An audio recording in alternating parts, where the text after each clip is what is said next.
There was a time when starting a new game felt like opening a door.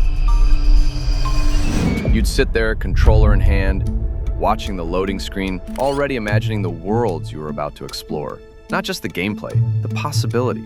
The idea that this game might become your game, the one you'd think about during school or work, the one you couldn't wait to return to. That feeling used to be enough.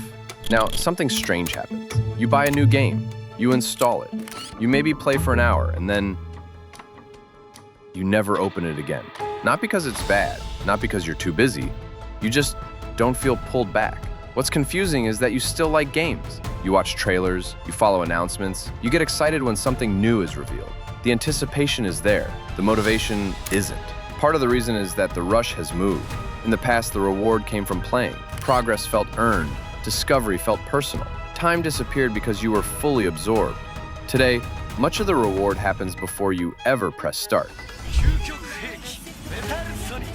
The trailer, the hype, the countdown, the purchase. Buying the game delivers a clean hit of anticipation, a promise of future enjoyment. Your brain already gets the reward without doing the work. So when it's time to actually play, there's less left to chase.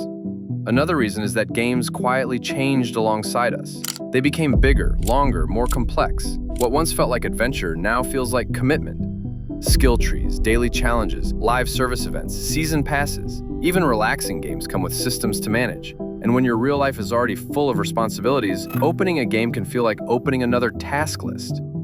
There's also the weight of comparison. When you were younger, you played in a vacuum. No guides, no meta, no endless commentary telling you the right way to play. Now, every game exists inside an ecosystem of optimization. Best builds, fastest routes, tier lists. Even play becomes performance adjacent, and that quietly drains the joy. But there's a deeper reason that's harder to admit.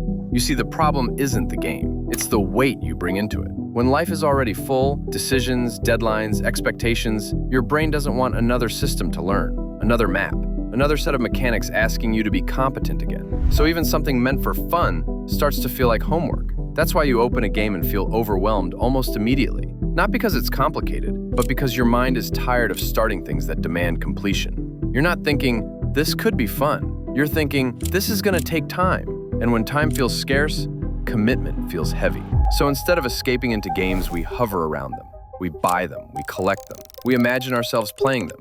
Because imagination is still safe. It doesn't demand energy. It doesn't risk disappointment.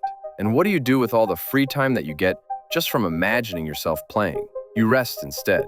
But not the kind of rest that restores. You doom scroll, you lie down, you let time pass. Because starting something, even something fun, feels like it asks too much. So what can you do? You stop treating games like something to finish and let them be something you simply touch again. You play without a plan, without caring if you're bad, without asking whether you'll ever come back tomorrow.